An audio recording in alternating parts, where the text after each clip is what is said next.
तो दोस्तों आज हम बताएंगे कि आर्टिकल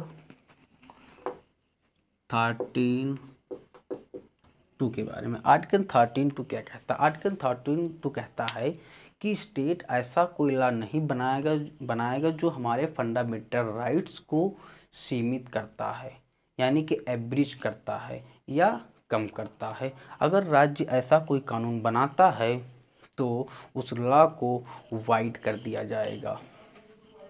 क्लॉज 2 जो बात करता है या पोस्ट कॉन्स्टिट्यूशनल लॉ की बात करता है। किसकी बात करता है? पोस्ट कॉन्स्टिट्यूशनल लॉ की बात करता है। पोस्ट कॉन्स्टिट्यूशनल लॉ की बात करता है। इसमें एक डॉक्ट्राइन भी है, डॉक्ट्राइन जिसे कहते हैं doctrine of weber. Doctrine of weber, देखिए डॉक्ट्राइन ऑफ वेबर का जो कॉन्सेप्ट है, ये डॉक्ट्राइन ऑफ वेबर का कॉन्सेप्ट इंडिया में नहीं है। इंडिया में किसी भी पार्ट में डॉक्ट्राइन ऑफ वेबर कॉन्सेप्ट नहीं है। ये डॉक्ट्राइन ऑफ वेबर का कॉन्सेप्ट अमेरिका के कॉन्स्टिट्यूशन में है। डॉक्ट्राइन ऑफ वेबर का कॉन्सेप्ट अमेरिका के कॉन्स्टिट्यूशन में है। डॉक्ट्राइन ऑफ वेबर का मतलब क्या होता है? डॉक्ट्राइन ऑफ वेबर का मतलब होता है कि अगर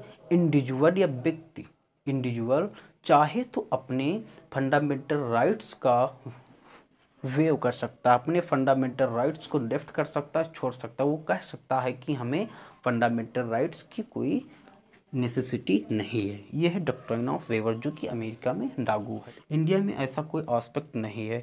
बासेश्वर वर्सेस इनकम टैक्स कमीशन में बताया गया, बासेश्वर वर्सेस इनकम टैक्स कमीशन में बताया गया, फॉर्मुलेट किया गया कि इसका इंटरप्रिटेशन अमेरिका के कॉन्स्टिट्यूशन में दिया गया। अमेरिका के जजेस, अमेरिका की कोर्ट ने इसका इंटरप्रिटेशन किया है। भारत में ऐसा नहीं है। क्लॉज 13(3) क्या कहता है? 13(3) लॉ के बारे में बताता है कि लॉ में क्या क्या चीज़ें। लॉ में आता है ऑर्डिनेंस आता है, बाई लॉ आता है, रूल्स आते हैं, रेगुलेशन आते हैं, नोटिफिकेशन आता है, यूसेज आता है, कस्टम आता है।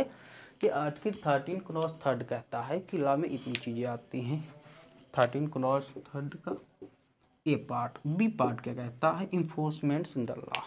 इन्फोर्समेंट्स का मतलब होता है जब हमारा कॉन्स्टिट्यूशन आया उससे पहले जितने भी कानून थे वो इन्फोर्समेंट थे, लॉ इन्फोर्स थे। वो आता है 13(4) जो कि 24th अमेंडमेंट के द्वारा 1971 में जोड़ा गया था। और हाँ, आर्टिकल 13(3) का 1 पार्ट जो लॉ के बारे में बताता है। अगर हम लॉ